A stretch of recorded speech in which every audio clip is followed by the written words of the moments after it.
Des soucis de transport ce matin, donc si vous voulez, est-ce que tout le monde nous voit? Parce qu'il y en a beaucoup. Pour laisser les places pour les retardataires, si vous voulez vous rapprocher, ou pas. Ou pas. Très bien. Je vous remercie. Alors, pour les adhérents FNAIM et les collaborateurs FNAIM, s'il vous plaît, pensez à signer les feuilles de présence pour recevoir l'attestation de 2 heures. Les feuilles de présence sont ici. Tout le monde a signé? Non? Vous le ferez après. N'oubliez pas, sinon vous ne recevrez pas vos attestations. Donc je vais passer la parole à Maître l'illustre, le très célèbre Maître Sabatier. Et on relèvera les copies à la fin pour voir si vous avez tout juste. Monsieur le Président, merci. Bonjour à tous. J'espère que vous êtes moins frigorifiés que moi. Non, bon. Mais vous avez des manteaux pour certains, des écharpes pour d'autres. Du coup, je vais me mettre debout parce que assis, c'est compliqué. Donc il m'a été demandé de traiter ce matin l'actualité juridique de la copropriété. Alors par rapport aux années précédentes, c'est vrai que l'actualité juridique cette année n'a pas été très fleurie, puisque contrairement aux années précédentes où on avait eu la loi Allure et les textes subséquents, décrets et arrêtés, cette année on n'a pas eu grand-chose. On n'a pas eu grand-chose. Par contre, on a eu un courant jurisprudentiel, je ne sais pas si vous suivez scrupuleusement la jurisprudence, mais on a un courant jurisprudentiel en matière de copropriété qui tend à évoluer. On a des nouvelles tendances qui sont dessinées par la Cour de cassation.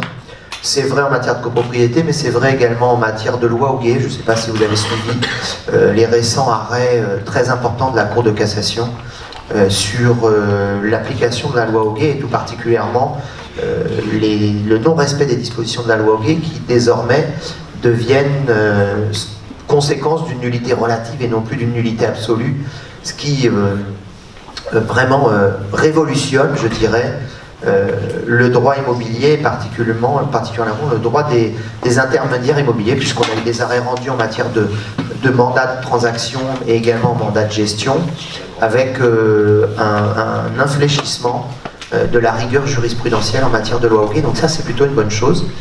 Et puis la tendance, je vous donne la tendance, et puis ensuite on abordera les arrêts. Une tendance également à un peu plus responsabiliser les copropriétaires. Notamment, peut-être vous avez vu un arrêt de la Cour de cassation sur la société de gestion de Isola 2000. Je la cite parce que ça concerne notre département, avec la consécration par exemple de la notion de trouble anormal de voisinage en copropriété lorsque vous avez des dégâts des eaux à répétition. Donc voilà, donc un certain nombre de nouveaux concepts, je vous ai mis quelques arrêts, nouveaux concepts et évolutions qui sont intéressants, et ça laisse entrevoir une jurisprudence assez dynamique pour la copropriété. Alors par contre, toujours plus de contentieux, ça c'est certain, ça fait mon bonheur, je dois dire. Peut-être un peu moins le vôtre et celle de vos RCP. Mais voilà, donc j'ai prévu une vingtaine, un peu plus de 20 questions. Quelques-unes que j'avais, 2-3 que j'avais exposées l'an passé, mais avec des précisions qui ont été apportées, et puis des nouvelles jurisprudences.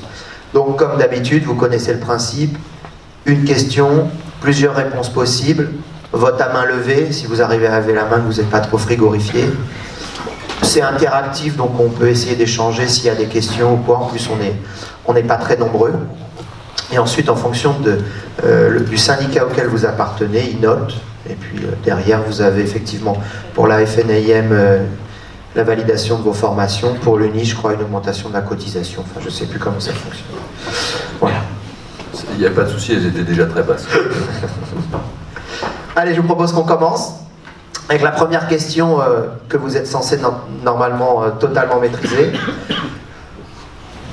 Les syndicats de copropriétaires étaient tenus de s'immatriculer avant le 31 décembre 2016 pour les plus importants, sous peine de perte de leur capacité juridique, sous peine de ne pouvoir rester en justice, avant le 31 décembre 2019 pour les plus petits syndicats, depuis le 31 décembre 2016 pour les immeubles neufs, quel que soit le nombre de lots. Ça, normalement, vous êtes super au point là-dessus.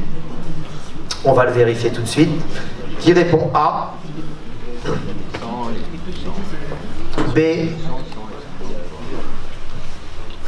C, D. Nous, on a les réponses. C'est ça On bouge pas, nous. E. ça, on ne veut pas que ça soit déloyal.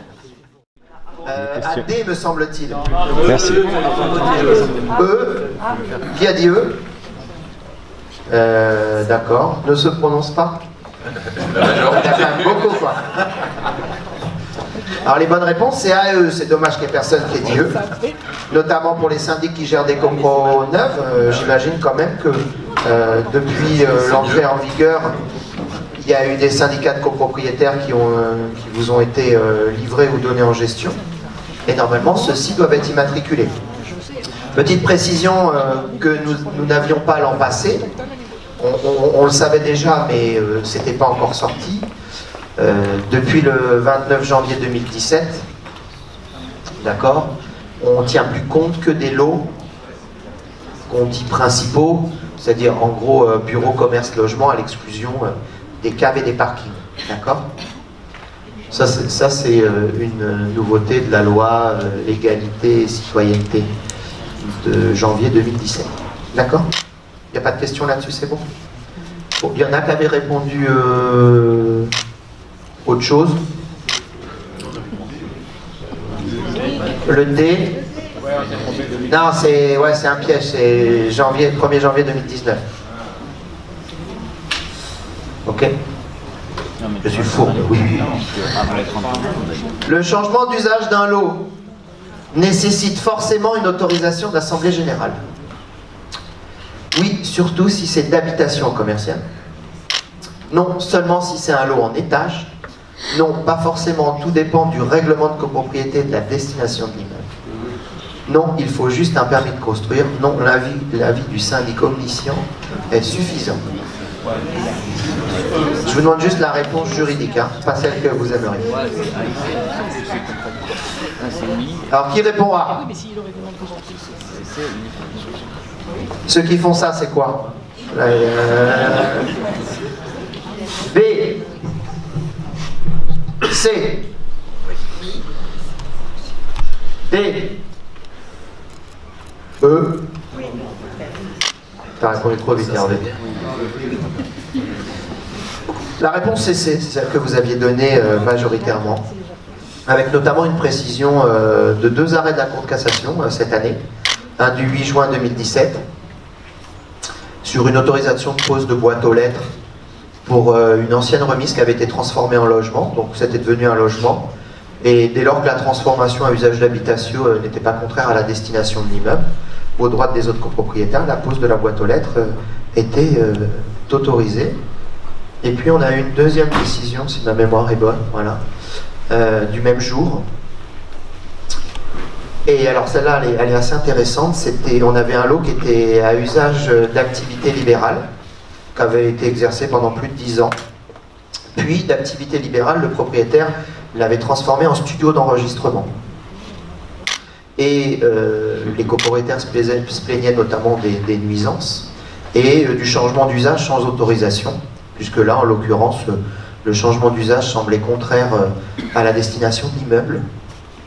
Et la particularité, c'est que le copropriétaire soutenait la prescription, puisqu'il disait « mon lot, il est à usage professionnel ou commercial depuis plus de 10 ans ». Et en réalité, il est effectivement depuis plus de 10 ans à usage de profession libérale architecte, mais il était à moins de 10 ans en ce qui concerne le studio d'enregistrement. Donc on a reconnu fonder l'action du syndicat des copropriétaires à faire cesser l'activité et l'usage concerné, puisque celui-ci était inférieur à une durée de 10 ans. Vous savez que la prescription des actions personnelles en matière de copropriété, l'article 42, c'est 10 ans. Soyez aussi attentifs, hein, parce que les conséquences pécuniaires en matière de recherche RCP peuvent être importantes. Donc soyez attentifs à chaque fois que vous vous trouvez face à ce type de problème, effectivement de bien relire le règlement de copropriété, et même si ça ne fait pas plaisir au conseil syndical d'être strict dans son application, parce qu'encore une fois, les conséquences pécuniaires peuvent être très lourdes et on sera, les copropriétaires lésés ou estimés lésés ne chercheront bien évidemment à se faire indemniser en agissant auprès de la RCP. Voilà, donc attention à ce point. Bien sûr, bien sûr. Prends un... Qui est faite il arrive parfois qu'il y ait des demandes qui soient réalisées de changement d'affectation alors qu'elles n'ont pas à l'être. Ouais, alors j'aborde pas du tout la question parce que c'est un de mes prochains slides, parce qu'il y a eu un arrêt très important de la Cour de cassation sur cette. Donc c'est l'objet d'un prochain slide, ouais, tout à fait. Bien anticipé, on voit que tu as eu les questions. La loi Allure impose à toutes les copropriétés de disposer d'un fonds de travaux. À compter du 1er janvier 2017, pour un montant annuel de minimum de 10% du budget prévisionnel, non pas pour les copropriétés de moins de 10 lots, qui demeurent attachées au lot en cas de vente. Non, le fonds de travaux peut être refusé une fois pour toutes. Alors A, B, il y en a qui disent B, C,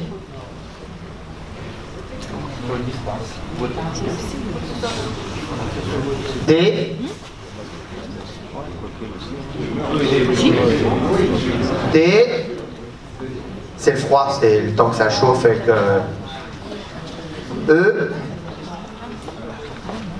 ah, les bonnes réponses c'est A et D, d'accord? C'est pour un montant à compter du 1er janvier 2017 et qui demeure attaché au lot en cas de vente. Le C, c'est 5%, pas 10%, et le C, c'est pas que c'est pas imposé, c'est imposé. Simplement, le syndicat des copropriétaires, d'ailleurs d'une manière assez rigolote, peut y déroger par une nouvelle majorité qui a été créée dans la Haute-Seine puisqu'elle n'existait pas avant, qui est l'unanimité en assemblée.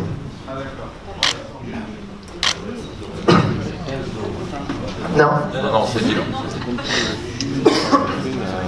Ne jurez pas, Marie-Thérèse.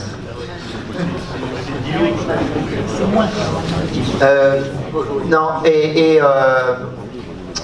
c'est 10 lots et 15 000 de budget. Vous savez, c'est le régime spécifique aux petites copropriétés.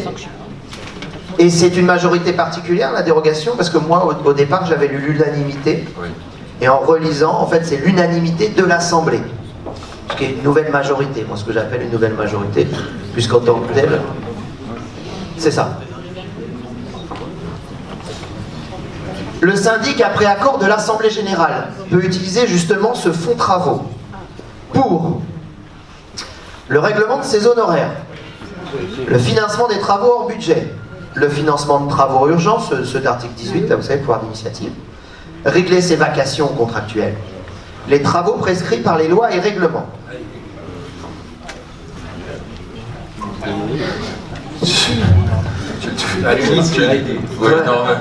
Je voudrais apporter un démenti formel à ce que vient de vous exposer Christian. À la limite, c'est comme tout le monde. C'est la stricte application de la loi. Je te remercie, Christian. Alors, qui répond A? Seul Denis, vous répondez A. B. C. Non, C. Non. C, il y en a qui hésitent, il y en a deux qui disent C. Bon, il y en a un, il a été mon élève, c'est normal qu'il est bon. D. E. C'est hésitant, hein. B, C, E. Donc, le financement des travaux hors budget, le financement des travaux urgents, par exception, et les travaux prescrits par les lois et règlements. Le financement des travaux urgents du pouvoir d'initiative du syndic, c'est une exception, mais elle est prévue par le texte, par l'article 14. C'était une des réponses qui s'est voulu. Comment? Et hors budget sur... Oui, c'était la question, c'était après décision de l'Assemblée. Même sur les pouvoirs urgents, ça ne peut être que sur décision d'AG a posteriori, quand vous tenez l'AG juste après le pouvoir d'initiative. C'est là où vous pouvez décider de l'affectation de tout ou partie.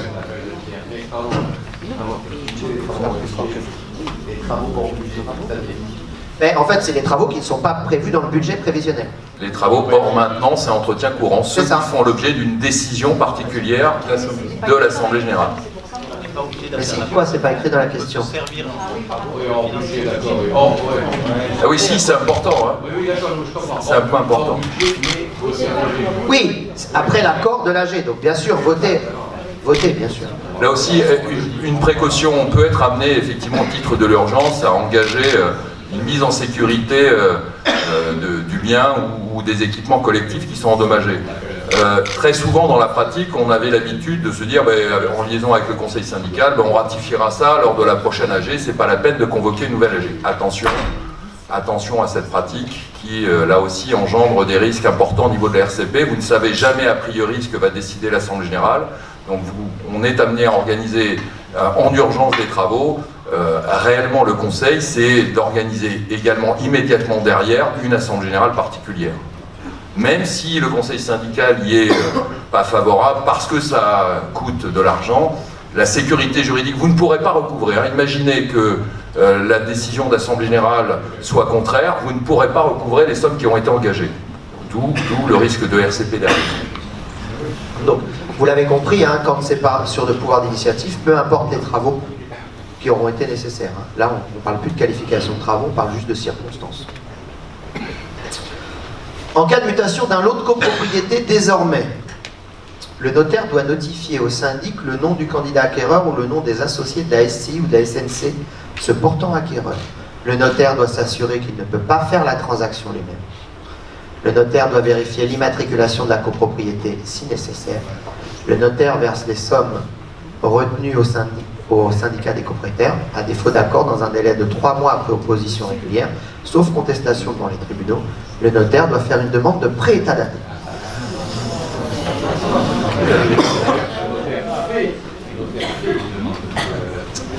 Alors, qui répond A? B? C? D? Oui. E? Non. Quand il y a un moment de solitude dans la main.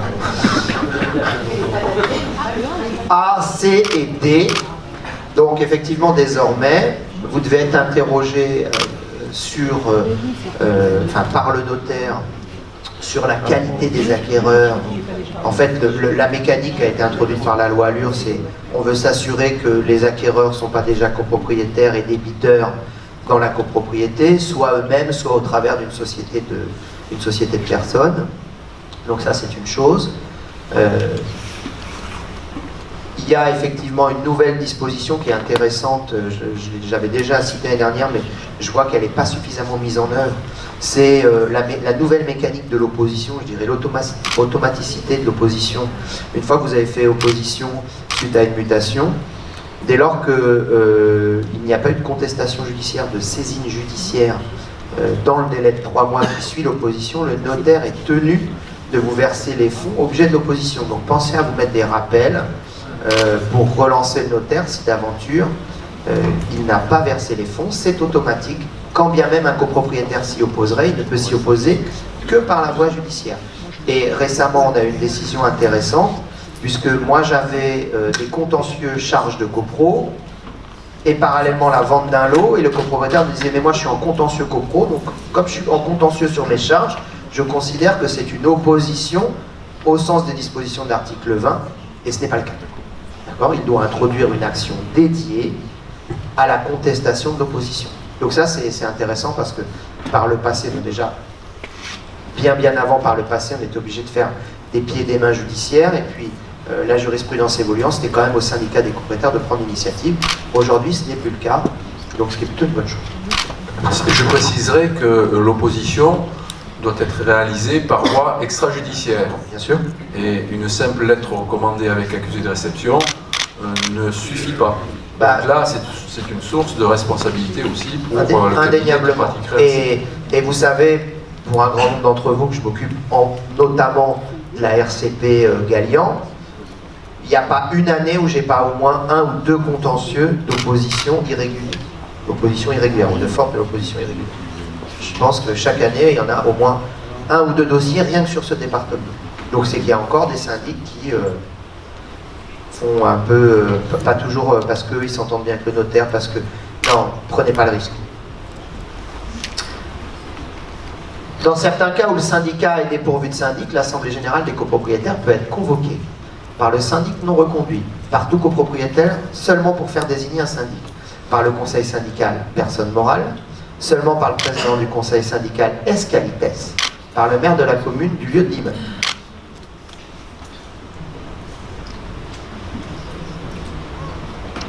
Qui répond A? Qui répond B? C? D? E?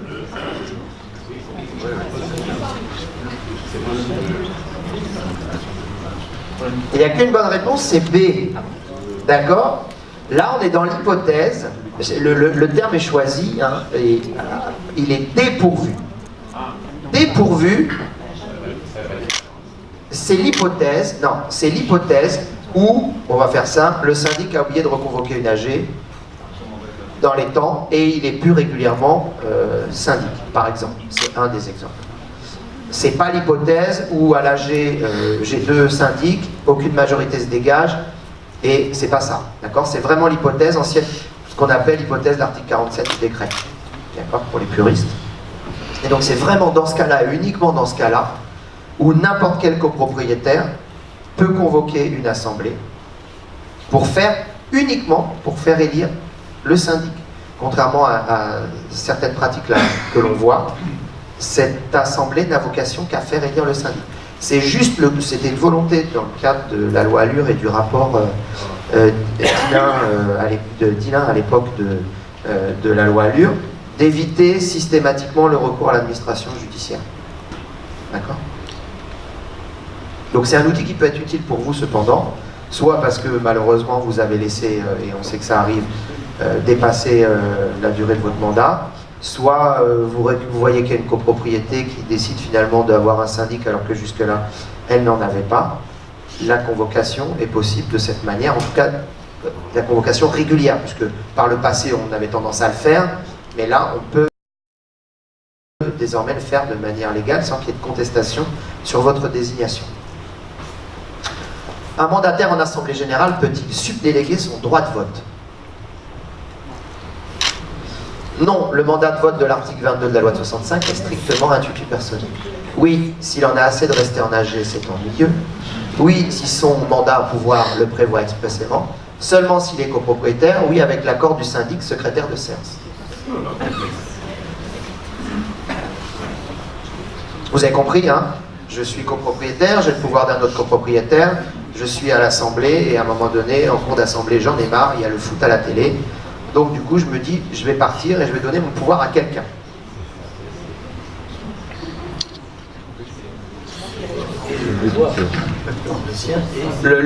Éventuellement le sien, mais la vraie question c'est, le sien, lui, il est libre de faire ce qu'il veut, c'est le sien. Celui de l'autre qui lui a donné. Alors, qui répond A? Qui répond B? C? Non. D? E? Alors la bonne réponse c'est C, effectivement, en matière de subdélégation, on a eu un arrêt de la Cour de cassation qui est très très explicite désormais, puisqu'on avait un peu de flottement. Et qui nous dit qu'effectivement il faut une autorisation expresse, donc je vous invite désormais, si ce n'est pas déjà fait, et selon la manière dont vos mandats, vos pouvoirs que vous joignez aux convocations sont rédigés, de prévoir éventuellement cette hypothèse afin qu'un soir de Coupe du Monde, vous vous retrouviez plus avec personne à partir de 20h en Assemblée Générale.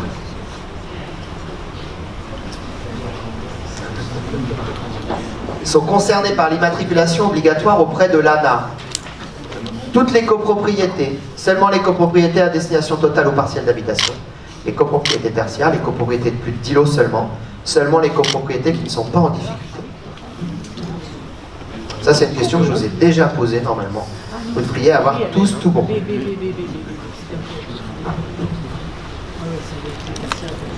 Quel copro on immatricule? Alors, qui répond A? Oui, l'immatriculation auprès de l'ANA, c'est l'immatriculation des copros.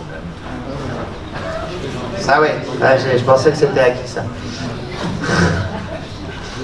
Ok. Qui répond A?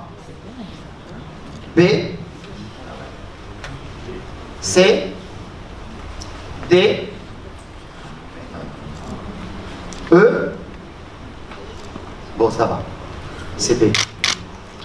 La question que je me pose, je ne sais pas s'il y en a qui gèrent du tertiaire, c'est est-ce que vous avez déjà essayé d'immatriculer copro tertiaire en mettant, en trichant un peu sur le registre, je ne sais pas. Non, mais je trouvais que c'était pas mal de pouvoir aussi matriculer les copro tertiaires. Non, mais c'est vrai que le législateur a considéré qu'il y avait moins de risques financiers. Complètement. Et donc c'est à ce titre-là qu'il a écarté. C'est vraiment, c'était l'objectif. Le diagnostic technique global est obligatoire pour les immeubles de plus de 10 ans et qui ont fait l'objet d'une mise en copropriété. Les immeubles classés en ZEP, ZAD, ZUT et FLUT.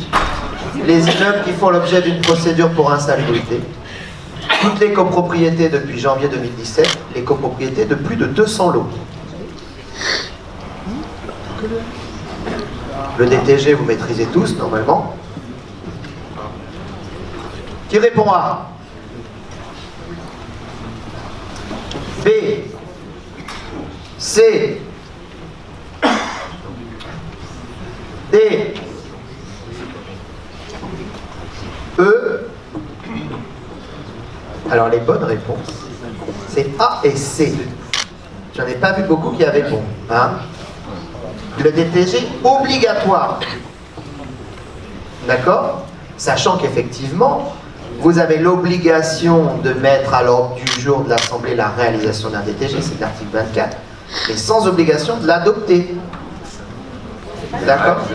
La question est très bien posée, il suffisait de bien la lire. Arrêtez. Hein. Le DTG est obligatoire.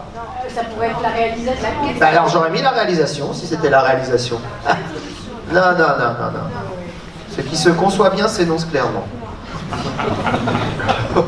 Qui peut dresser le DTG? Donc qui peut dresser, d'accord? Ça va là avec les verbes? Dresser le DTG? Le syndic de copropriété, une filiale capitalistique du syndic, un technicien justifiant d'un diplôme Bac+3 dans le domaine des techniques du bâtiment, une personne maîtrisant la gestion financière des copropriétés. Il n'y a pas de qualification particulière vu que cela ne sert à rien. C'est quoi? C'est la réponse juridique ou la réponse du cœur? Ça, c'est la FNAIM. Ah, qui répond A, B, C, D. Des personnes? E. C et D. Alors c'est un peu petit là, je suis navré. Mais une des conditions, et alors là je vous invite à interroger le gars qui vous fait le DTG.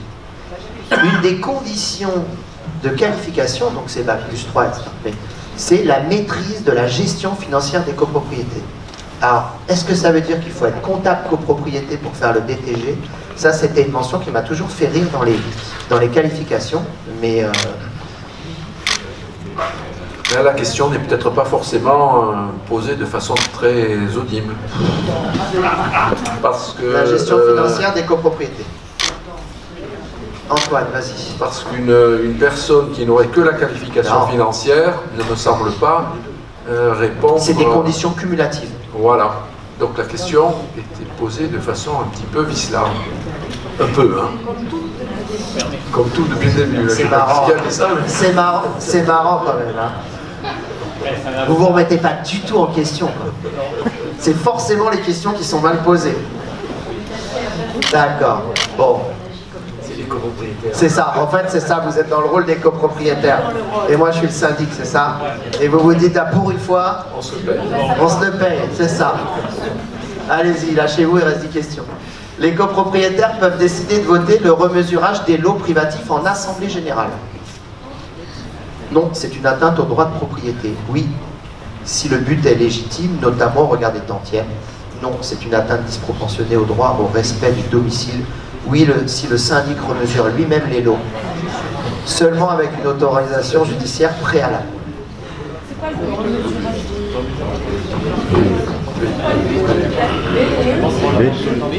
Est-ce que, alors, la question est mal posée, donc,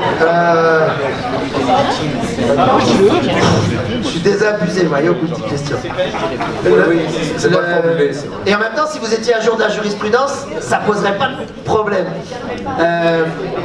Le principe, c'est quoi? C'est l'Assemblée qui décide un remesurage des lots parce que en fait, on se rend compte que dans la vie de l'immeuble, finalement, tout le monde a annexé des parties communes, divisé des trucs, pris des morceaux de couloirs, voilà. Et à un moment donné, on dit, bon, là maintenant, c'est la foire d'empoigne, il n'y a plus un lot qui correspond à ce qu'il était à l'origine, et on veut faire un remesurage pour redéfinir les tantièmes de propriété. D'accord? Et quand on vote ça, la question qui s'est posée, c'est celle que je vous pose, j'ai un propriétaire qui a dit, vous rentrez pas chez moi. C'est mon domicile, je m'en fous que l'AG elle ait décidé, et c'est une atteinte au droit de la propriété, enfin au droit du domicile privé. Voilà. Donc ça c'est la question qui a été posée. Je n'ai pas dit que c'était la réponse. Alors la réponse, bravo à Frédéric Pelou, on sait pourquoi il est président, c'est parce qu'il a les réponses. C'est l'arrêt du 5 octobre 2017 qui effectivement confirme la position de la Cour d'appel où on nous dit que dès lors que le but poursuivi est légitime, c'est-à-dire que c'est une volonté de faire un recalcul eu égard aux différentes annexions, etc. qui ont lieu, ce n'est pas du tout une atteinte au respect du domicile. La particularité aussi dans cet arrêt, c'est que le copropriétaire qui refusait l'accès à son lot n'avait pas contesté l'Assemblée. Il avait décidé. Donc là, l'Assemblée, elle était définitive. Peut-être que s'il avait contesté... Oui, je pense que... Mais en tout état de cause, l'AG était devenue définitive. Donc... Voilà. Ouais. Pardon, j'entends pas. À quelle majorité Alors, le remesurage, pour moi, ça peut être du 24. D'accord? Et oui, le remesurage. L'adoption ensuite de nouveaux tantièmes d'un nouvel état descriptif de division. Pour moi, c'est l'unanimité. La décision qui est prise, c'est un contrat qui est passé entre tous les copropriétaires au moment où la mutation s'intègre. C'est-à-dire que dans un acte... Non, c'est pas ça. Mais ça rejoint. C'est pas... Non, je pense... le remesurage, c'est une chose. C'est ce que je dis. Le remesurage, il n'y a aucun souci. Moi, je suis c'est ce que je dis. C'est ce que je dois article 24. Maintenant, l'adoption, puisqu'à partir du moment où on modifie la quote-part de propriété, ça ne peut se faire qu'à l'unanimité. Il n'y a pas de sujet, c'est la loi qui prévoit. La loi, elle dit les tantièmes sont immuables. Donc, à partir du moment où la loi, elle dit ça ne peut être que l'unanimité. Mais la question qui m'était posée, c'est unanimité de l'ensemble des copropriétaires. Vous ne pouvez pas toucher à la... En plus, ça dépasse la loi de 65, si vous voulez, c'est le droit de propriété, c'est constitutionnel. Vous ne pouvez pas modifier la quote-part de propriété, hein, on ne parle pas des charges, là. La quote-part de propriété d'un propriétaire sans son consentement. Ça, c'est pas possible. Par contre, la question du remesurage, pour moi, c'est article 24, absolument. Le copropriétaire débiteur peut devoir des dommages-intérêts du fait de ses retards de paiement au syndic contraint de travailler, à un copropriétaire victime de cette défaillance qui se joindrait à la procédure de recouvrement, au conseil syndical, à la gardienne qui de ce fait n'est pas payée, au syndicat des copropriétaires qui le poursuit en recouvrement.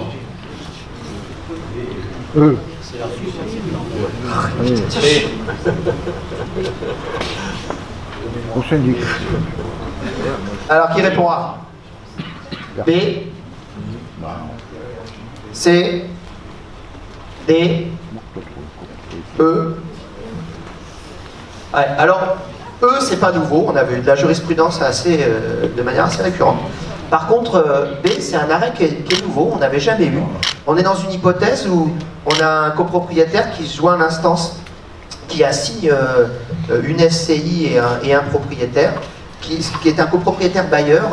Les copropriétaires ont refusé de régler les appels de fonds inhérents à la réfection d'une toiture, et lui, il est inondé dans son lot locatif. Ses locataires s'en vont, il est dans l'impossibilité de relouer, et il dit, bah voilà, moi aujourd'hui j'ai un préjudice direct, qui est lié au refus de paiement, etc. Et la douloureuse, elle est... C'est en dizaines et dizaines de milliers d'euros, je ne sais plus combien. Les copropriétaires sont condamnés à payer, je crois que c'est 70 000 euros, à ce copropriétaire qui a été finalement victime. Et alors, c'est une chose qui est intéressante, là je faisais un article pour un magazine où je disais que peut-être, dans les mises en demeure que vous faites désormais, il y aurait peut-être quelque chose à rajouter, une petite ligne quand vous faites mise en demeure, où vous dites on pourra prendre une hypothèque sur le lot, etc. etc. Peut-être dire que les autres copropriétaires seraient également en droit de rechercher votre responsabilité quand vous faites le courrier au propriétaire débiteur. Donc je pense que ce serait pas mal. Oui, les autres propriétaires lésés seraient peut-être en droit de... Voilà, je sais pas, peut-être... C'est une pression supplémentaire. Peut-être, je sais pas, psychologiquement. Hein. Bonne idée pour une En cas d'impayé de facture, le créancier du syndicat peut demander au syndic de les payer en sa qualité de mandataire, au besoin judiciairement. À chaque copropriétaire de les régler en raison de la solidarité figurant dans le règlement de copropriété. La désignation d'un mandataire ad hoc, si ce sont des factures de travaux votées par l'AG et exécutées. La désignation d'un administrateur provisoire. Une hypothèque sur les parties communes de l'immeuble. C ou D.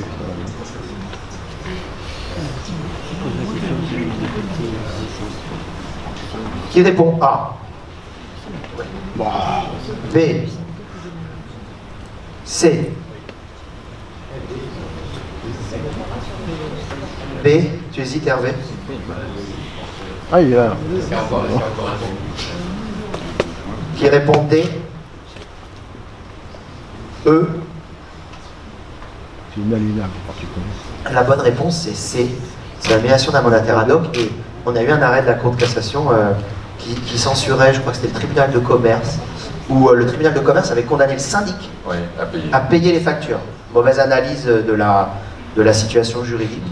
Et la Cour de cassation a dit non, de toute façon. Cela étant, et ça c'est quelque chose auprès duquel il faut avoir une pédagogie, c'est engager des travaux sans s'assurer que le syndicat a les moyens de les payer, vaut mieux s'abstenir. Il y a un moment où reporter l'exécution de la décision tant que le financement n'est pas certain, parce que je rappelle qu'on est quand même le mandataire et qui pèse une obligation de droit commun sur celui qui s'engage. On doit être en mesure à tout moment de respecter les obligations qu'on prend. La jurisprudence en la matière, elle est double. La première, c'est qu'on retient la responsabilité du syndic qui a engagé les travaux sans détenir les fonds. Mais l'entreprise peut simplement exiger des dommages-intérêts. En considérant, on a déjà eu des arrêts où l'entreprise actionne le syndicat en RCP en disant voilà, moi vous m'avez commandé des travaux, aujourd'hui vous n'avez pas les fonds pour me les verser, je comprends bien que c'est le syndicat des propriétaires. Pour autant, je considère que vous êtes le donneur d'ordre et que vous êtes responsable de la solvabilité de votre mandat. Donc c'est pas un paiement de facture, pour autant effectivement, il y a une responsabilité directe du syndicat, mais on est en termes de responsabilité quasi délictuelle. La mise à jour du règlement de copropriété, désormais dans l'article 24 alinéa F de la loi du 12 65, est obligatoire à peine de RCP du syndic, responsabilité civile professionnelle. Une simple faculté pour le syndicat. Obligatoire, à défaut, le copropriétaire peut contester le règlement de ses charges. Une obligation seulement si le règlement est antérieur à 1965. Obligatoire depuis la loi Allure et son introduction dans l'article 24. Vous vous souvenez, avant c'était l'article 49 qui avait été introduit par la loi SRU, puis prorogé, puis désormais vous l'avez dans l'article 24F de la loi de 65. Alors qui répond A? B? C? D? E? Voilà, il y a... Ne se prononce pas. Il y en a beaucoup quand même. La bonne réponse c'est B. C'est purement facultatif. Exactement. Cela étant, alors, ce qui est... Moi, il y en a gagné. Il y a une difficulté qui néanmoins se pose pour les immeubles qui sont en régie sous l'ancienne, sous la loi de 38 et avant le décret de 55 sur la publicité foncière, lorsque dans un seul et même lot, on retrouve un appartement, une cave, ce qui était... Le problème se pose assez souvent sur Paris, où on a des immeubles anciens dans lesquels, à l'intérieur d'un lot, on retrouve regroupés plusieurs biens de nature différente. Et là, le problème de la mutation se pose. Et dans ce cas-là, il est arrivé notamment que dans le 17e et 9e arrondissement, la conservation des hypothèques exige, avant toute mutation, une refonte du règlement de copropriété, enfin de l'état descriptif de division pour être tout à fait précis, parce qu'elle ne pouvait pas régulariser les ventes. Donc attention à ces situations qui naissent et qui sont bien évidemment antérieures à la loi de 65 et surtout la réforme de la publicité foncière de 55, quand on a des vieux immeubles et qu'on se retrouve avec un état descriptif dans lequel il y a plusieurs lots de nature différentes, vous allez rencontrer de vrais problèmes pour faire enregistrer la mutation de ces biens auprès de la conservation des hypothèques. Et donc, à ce titre, et on a eu à gérer le problème, la conservation des hypothèques de Paris avait exigé une refonte, je dis bien une refonte de l'état descriptif de division, autrement, toutes les mutations étaient bloquées. Donc, en fait, comme vous avez dit, en fait, l'article 71 du décret de 55 sur l'état descriptif de division, effectivement, il est forcément de 55, donc les vieux immeubles, les vieux règlements, vous n'êtes pas en conformité. Par contre, je précise là-dessus, alors, juste pour terminer sur ça, il y avait un copropriétaire qui avait essayé de dire mais moi je ne paye pas mes charges, le règlement n'est pas à jour. On lui dit non, c'est pas, voilà. Hein. Donc ça c'est l'arrêt du 3 novembre 2016. Et par contre, dans le cadre de la refonte, ancien article 49, 24F, etc., pour en avoir fait des dizaines et des dizaines, on ne peut pas normalement toucher à tout ce qui concerne les tantièmes de propriété. Alors la refonte est l'occasion éventuellement de refaire une remise à plat globale, et notamment, comme vous le disiez, notamment l'état descriptif de division, mais là on revient sur la question précédente, c'est que l'état descriptif de division, c'est un document de publicité foncière. Ouais. Dès lors que vous allez toucher, et c'est un cas presque insoluble, hein, alors, dès lors que vous allez toucher au code-part de propriété, vous retombez dans une problématique. Alors souvent... La conservation avait accepté, et on a interrogé les magistrats qui ont accepté à condition que le total des voies, bien évidemment, demeure inchangé. Là, il y a eu une répartition du lot initial, enfin une modification, une division du lot initial, et la seule, sans modifier le total des tantièmes affectés, effectivement, donc la part de voix restait proportionnellement. Ouais. Avec une problématique quand même qu'on traîne depuis, non mais au-delà de ça, une problématique qu'on traîne depuis des années, c'est que toute la partie publicité foncière, état descriptif de division, etc., est complètement absente de la loi de 65. C'est-à-dire qu'on n'a aucune disposition concernant l'état descriptif de division. Vous verrez, il y a un slide après qui est très intéressant d'ailleurs à cet égard. Juste une chose pour revenir à ça, un propriétaire qui dit mon règlement de copropriété, les lots ils ont évolué, je ne paye pas les charges, ils sont rendus plus conformes. Il y a une jurisprudence qui est parue par rapport à ça. Oui, c'est celle d'avant, là, c'est 3 novembre 2016. L'absence d'un scrutateur est forcément une cause de nullité de l'Assemblée générale. Non, le scrutateur ne sert à rien. Oui, le scrutateur est prescrit ad habilitatem. Non, pas forcément, surtout s'il n'y a pas de candidat. Non, mais l'Assemblée générale ne peut pas se tenir sans deux scrutateurs. Non, pas d'autant plus si le règlement de copropriété n'en prévoit pas.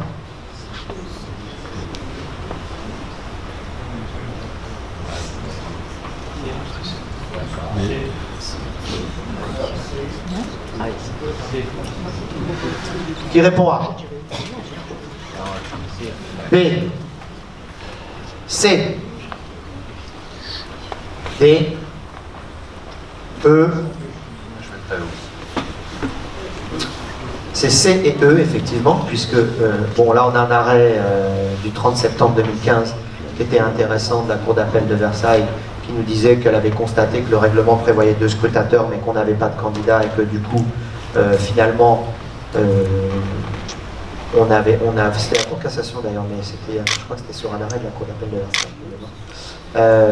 On n'avait pas l'obligation légale de désigner un ou plusieurs scrutateurs, et donc je vous ai remis l'article 15 du décret de 67 qui nous dit la désignation s'il y a lieu d'un ou plusieurs scrutateurs. D'accord. Et le texte prévoit juste s'il y a lieu. Je ne sais pas si vous arrivez à le lire pour ceux qui sont plus loin. Un arrêté de péril pris sur les parties communes peut entraîner la suspension du règlement des charges, la suspension du paiement des loyers pour les locataires, la RCP éventuelle du syndic, la mise sous administration judiciaire de la copropriété, un beau bazar. Je pense que tout le monde est d'accord entre moi sur la E. Qui répond A, B, C, D, E. Alors, la question c'est peu, c'est pas... Voilà. ce serait B, C, D. Notamment, on avait, vous savez, les dispositions B, C éventuel, hein, peu et éventuel, et D, la mise sur administration judiciaire, parce que vous savez que la mise sur administration judiciaire, c'est pas qu'un problème financier, eux, on est d'accord aussi. Sécurité. Et voilà. Et là, la Cour de cassation, c'est un arrêt intéressant parce que quand vous reprenez le Code de la construction et de l'habitation, on vous parle des arrêtés de péril sur le logement qui suspendent le paiement des loyers et obligent le relogement. Mais c'est vrai qu'on n'avait jamais trop... Enfin, le texte n'évoque pas les seules parties communes de l'immeuble. Et la Cour de cassation a considéré que le dispositif de L521.2 du CCH s'applique également lorsque ce sont les parties communes qui sont affectées et qui font l'objet d'un arrêté de péril. Est-ce qu'il y a beaucoup d'arrêtés de péril qui sont délivrés sur le... Non, parce qu'à Nice, vraiment, les syndics sont vertueux. Alors, ouais, par exemple, le vieux Gras, c'est une catastrophe. C'est une catastrophe. Pas trop dans le vieux Nice. Non, mais... partiel sur 2 appartements quand il y a par exemple un blanchiment. D'accord. Donc il est vraiment limité à quelques pièces. D'accord. Menton, je ne sais pas si c'est l'Italie. Ça a un impact sur l'organisation quand même. C'est l'Italie. Oui, c'est...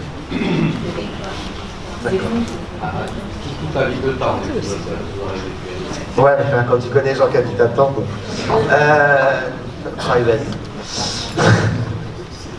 Le montant de l'état daté est plafonné depuis la loi LEC du 27 janvier 2017. Vrai, à partir du 1er janvier 2018, celui-ci ne pourra excéder 180 € TTC. Vrai, à partir du 1er janvier 2018, celui-ci ne pourra excéder 180 € TTC, sauf en zone tendue, où il pourra être de 250 € TTC. Vrai, mais un décret est cependant toujours attendu.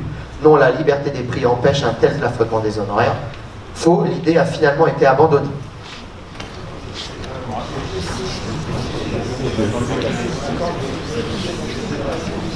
Alors, qui répond A? B. Personne répond B. Personne n'a vu le décret. Qui répond C? Vous avez bien résisté, c'est bon. D. E. Donc on attend toujours un décret.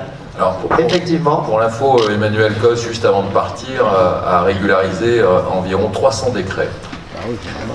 C'était son cadeau de départ, mais on a réussi conjointement, Naïm Unis, à obtenir le fait qu'elle abandonne, en tout cas sous sa responsabilité, la production d'un tel arrêté. Cela étant, absolument, on reste toujours suspendu à y cette possibilité. Y compris pour les frais de relance. Oui, oui, il y a, absolument, puisque c'est tout l'article, ouais. C'est tout le dispositif qui était visé par cette... Les discussions, je pense qu'on est parti très bas, très très bas, et puis les discussions, on a essayé de produire ensemble des justifications, Alors le problème c'était en fait, à quel moment ça apparaît insupportable pour le consommateur. Donc, sachant qu'effectivement les consommateurs se basaient sur une moyenne des prix alors qu'on se basait nous sur une limitation.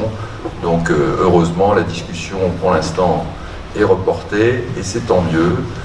Et on va tout faire pour continuer à ce qu'elle soit reportée le plus longtemps possible. C'est pas d'actualité, hein. Enfin, on travers pris rencontre avec les représentants du ministère anciennement du logement, aujourd'hui de la cohésion sociale et territoriale, ça n'est pas d'actualité. Le copropriétaire représenté en AG, au cours de laquelle il est statué sur une question non inscrite à l'ordre du jour, peut contester la décision que si son mandataire a voté contre. Contester la décision, c'est comme s'il était absent. Demander la nullité de l'AG en son entier. Contester la décision, même si son mandataire a voté pour. Contester la décision que s'il n'était pas représenté. Vous avez compris, hein? Au cours de l'AG, une question diverse se transforme en une résolution. On vote dessus. On vote dessus. Elle est adoptée.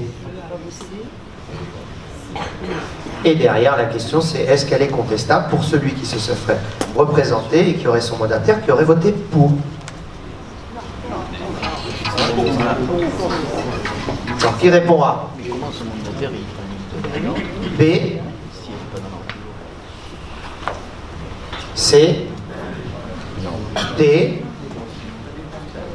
E, B et D. Effectivement. Pourquoi pas E? Pourquoi pas E? Pareil que DB. Que s'il n'était pas, c'est Il était absent. c'est français. Et il est italien. 8 septembre 2016, effectivement, on a un arrêt de la Cour de cassation et j'ai pris la peine de vous reproduire l'article 13 du décret de 67, puisque quand même, rappelons-le, on ne peut statuer que sur les questions qui sont régulièrement inscrites à l'ordre du jour. Lorsque l'Assemblée générale est convoquée à la demande d'un quart des copropriétaires, le syndic peut refuser d'y assister, compléter l'ordre du jour à sa guise, le décret de 67 ne l'interdit pas, compléter l'ordre du jour notamment avec le renouvellement de son contrat, ne pas compléter l'ordre du jour demandé, la demande est limitative, choisir les majorités requises. Donc vous avez compris, là c'est l'hypothèse où vous avez au moins un quart des copropriétaires qui vous dit convoquer une AG, on veut évoquer telle et telle question. Déjà, ouais, c'est toujours un peu tendu. Qui répond A? B, C, D, E. Ben alors? Personne répond. Que E. Ah non, t'étais tout seul parce que tu vois pas les autres dans le dos. Les bonnes réponses, c'est B et C. C'est une question qui n'avait jamais été posée et on a un arrêt de la Cour de cassation qui est venu nous le dire, en fait, que c'est pas parce que... Enfin, le texte prévoit pas de limitation, donc le syndic peut compléter l'ordre du jour qui lui est demandé, enfin, de l'AG qui lui est demandé de convoquer, et il peut également mettre son contrat en renouvellement si besoin. Voilà. Alors, c'est pas toujours simple. J'ai pas dit que vous seriez renouvelé. Hein, oui. L'ordre du jour dressé sans concertation avec le conseil syndical est nul, mais c'est une nullité relative, nul de nullité absolue depuis la loi Allure, article 26 du décret. La concertation avec le conseil syndical pour établir l'ordre du jour n'est pas obligatoire. Valable, l'absence de concertation n'est pas sanctionnée. Irrégulier, le président du CS doit à minima être consulté.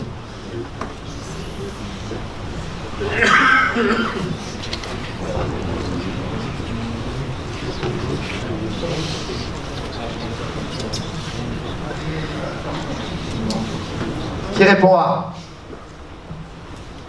B. Ah, c'est des petites mains là. C. D. E.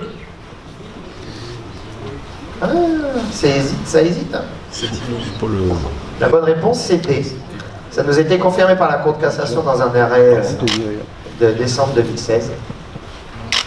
L'attitude qui consiste pour le syndic à dresser l'ordre du jour de l'Assemblée générale des copropriétaires sans concours du conseil syndical n'est pas de nature à entraîner la nullité de la dite Assemblée.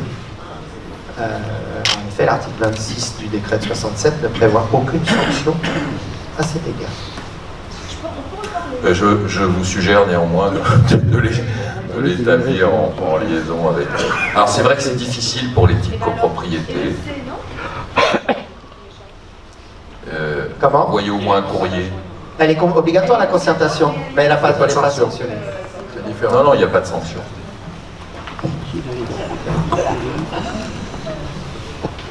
Ça, c'est la question. Le copropriétaire qui a formulé à tort une demande d'autorisation ne peut plus s'opposer au refus de l'Assemblée générale. Alors la question là en l'occurrence, c'est j'ai demandé un changement d'usage. Elle est quand même un peu tordue. Ce garçon est quand même assez... Ah, il est avocat. Je suis passé par la FNIM avant. Hein. C'est peut-être ça. J'allais y venir. Avant qu'on m'insulte de tordu, j'allais y venir. C'est l'hypothèse là et c'est une hypothèse que j'ai rencontrée encore récemment. Le copropriétaire, il va voir le syndic, il lui dit voilà, moi je veux changer l'usage de mon lot, je veux faire telle activité, etc. Le syndic lui dit oui, il faut une décision d'AG, etc. Il met la question à l'ordre du jour, et l'AG est refusé. Enfin, excusez-moi, l'AG refuse son changement. Mais il s'est avéré que ce changement cette autorisation n'était pas nécessaire de par les termes du règlement. C'était la question qu'on avait tout à l'heure. C'est pour ça que je vous disais tout à l'heure, attention, sur ces changements de destination, la première chose à faire, c'est de relire attentivement le règlement de copropriété. Donc, si l'autorisation n'était pas nécessaire, le refus de l'AG sans incidence, c'est la réponse A. Puis quoi encore? La réponse B. Vrai, le refus de l'AG s'impose au copropriétaire trop précautionneux. Du coup, trop précautionneux, c'est celui qui a mis à l'ordre du jour alors qu'il n'avait pas besoin. Ça dépend de la nature de la question. Ça, c'est plutôt le Père Noël est une ordure. Et vrai, il peut toutefois engager la RCP du syndic qui lui a conseillé de mettre sa question à l'ordre du jour.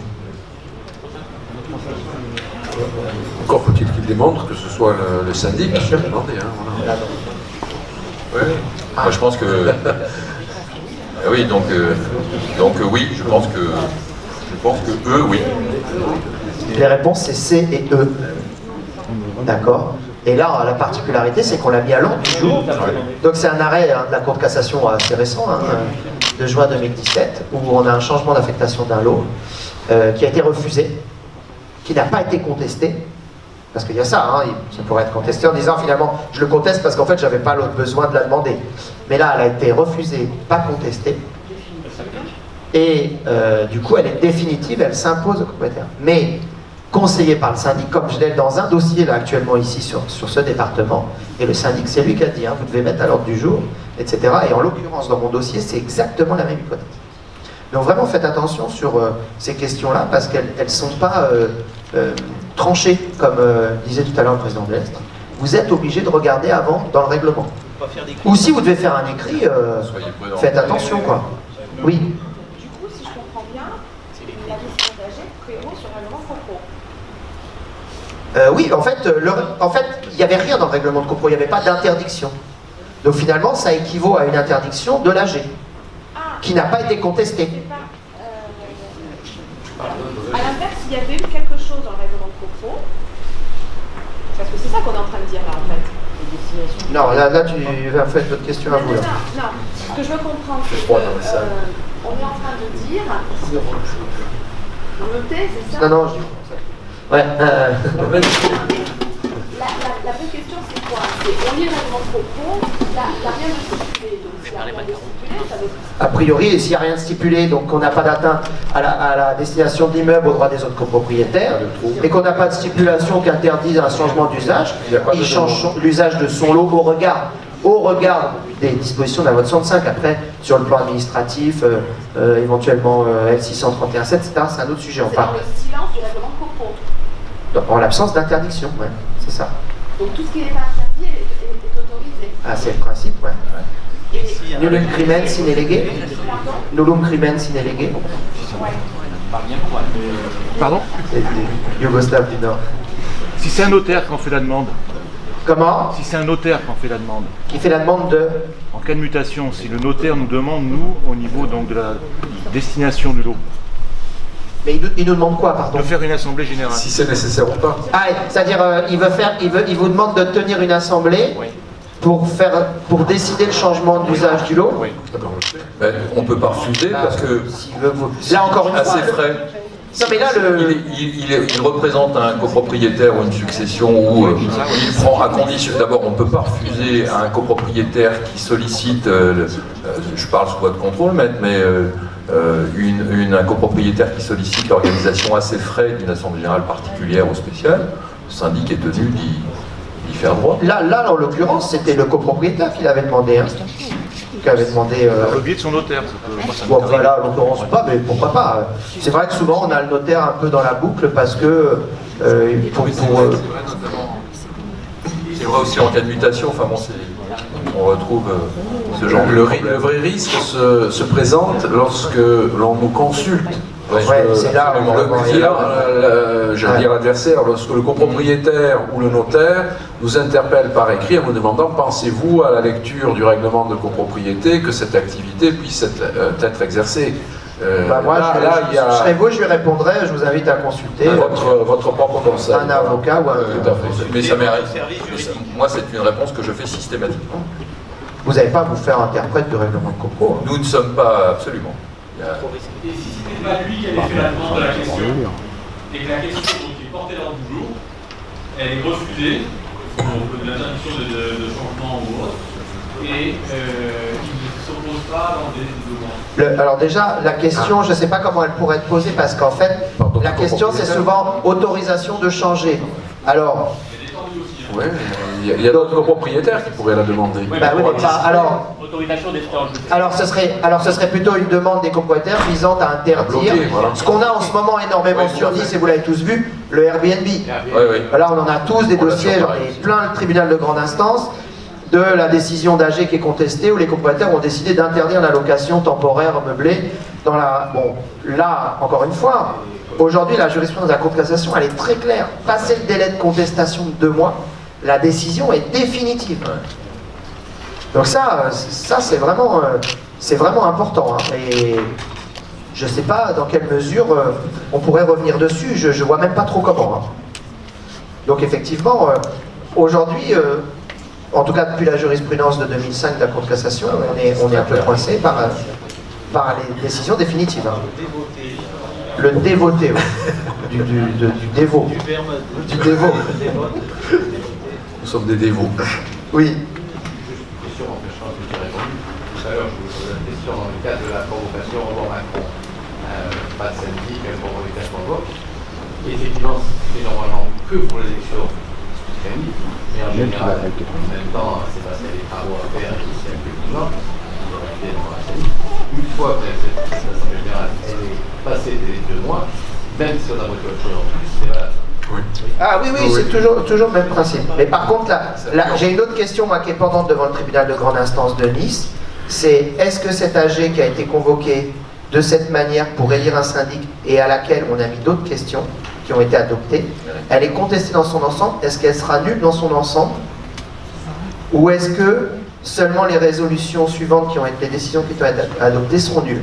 J'ai cette question, elle est contestée régulièrement. Pourquoi? Par l'ancien syndic qui se voit, sous couvert avec un chapeau et un nez rouge.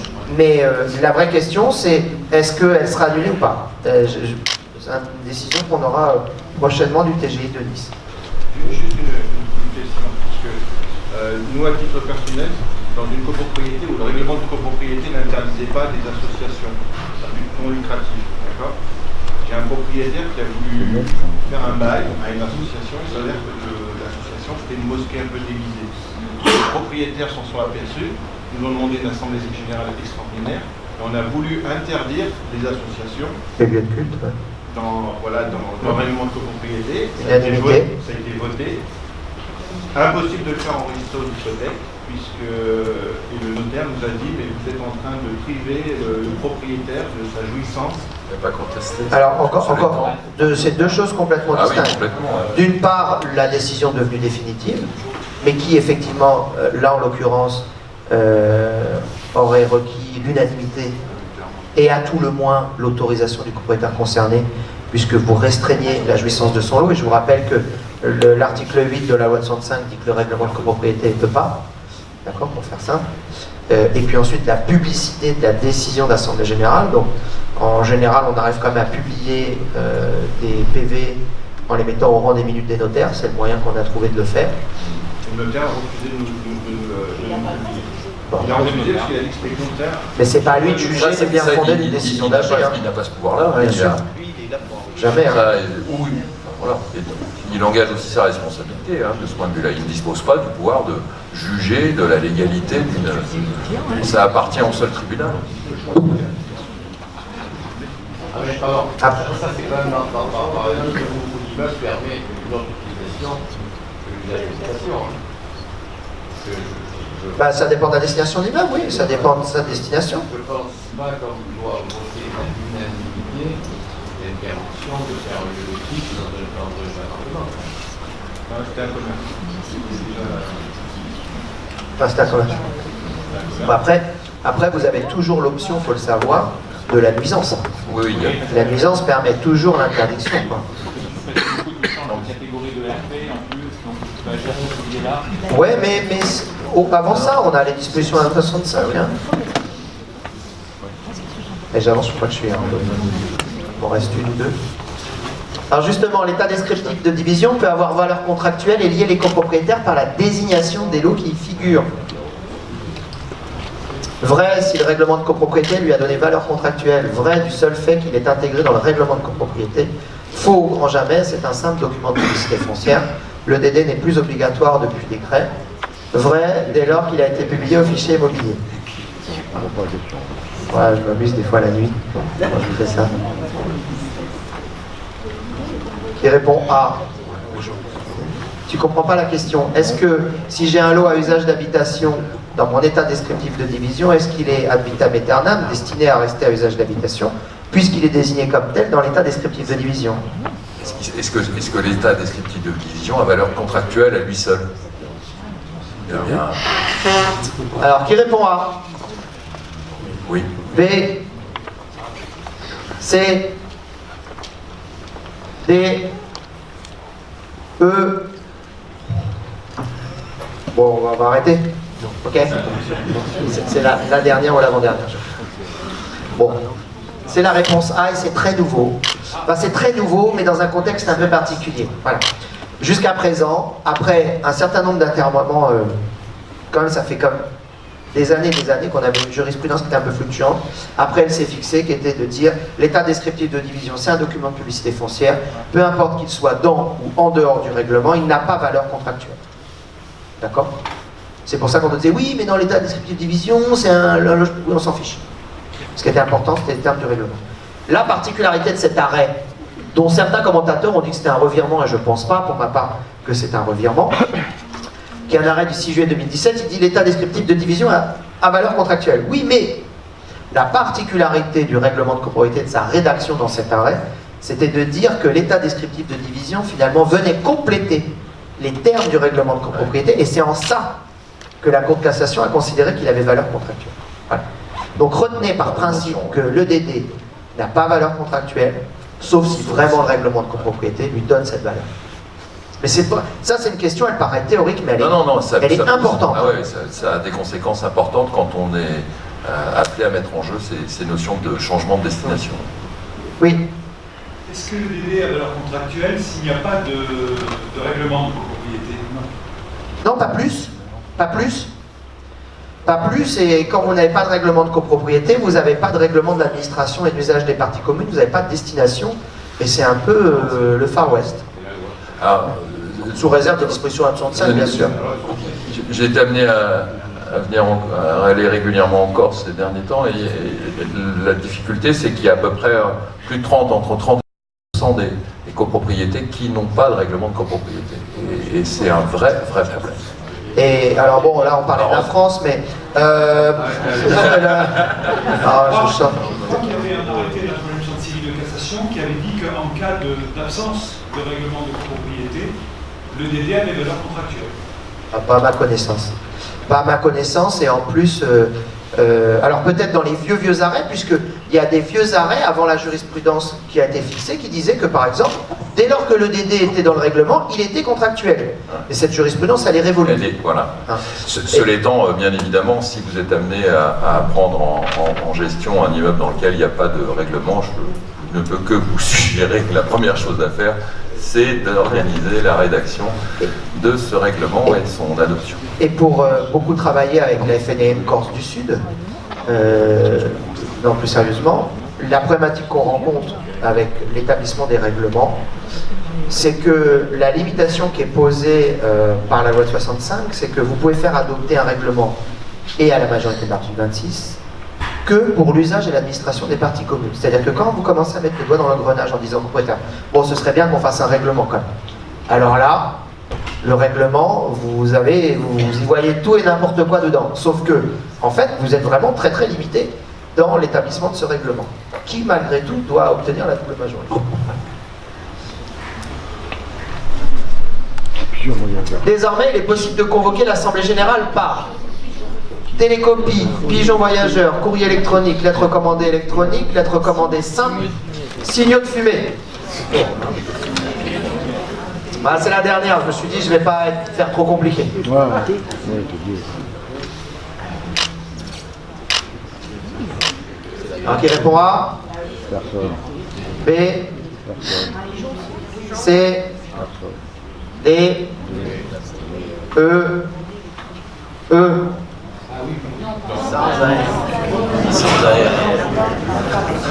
F. G. La bonne réponse c'est D, effectivement. La jurisprudence nous a enseigné que en lettres simples, recommandées simples, c'était pas possible. La réponse c'est D. La convocation électronique se met en place tout doucement. C'était rendons à César ce qui est à César, une demande forte de l'UNIS depuis longtemps. La difficulté qu'on a un peu aujourd'hui, c'est la mise en œuvre des procédés. On a tenu il n'y a pas très longtemps. Mais c'est un vrai combat qu'on mène ensemble avec la FNAIM. Hein, c'est cette numérisation aujourd'hui. Ce qui est paradoxal, c'est qu'on essaie de dépoussiérer la loi de 65, mais sans s'attacher à constater les comportements et à mettre en face cette loi de 65 avec des comportements et des attentes d'aujourd'hui. Donc autour de la numérisation, l'ensemble des fédérations professionnelles se battent pour qu'on puisse enfin avancer dans l'intérêt aussi des copropriétaires. Bon, voilà, merci pour votre attention, votre participation. S'il y a des questions, je veux bien y répondre et je vous libère du grand froid. Merci.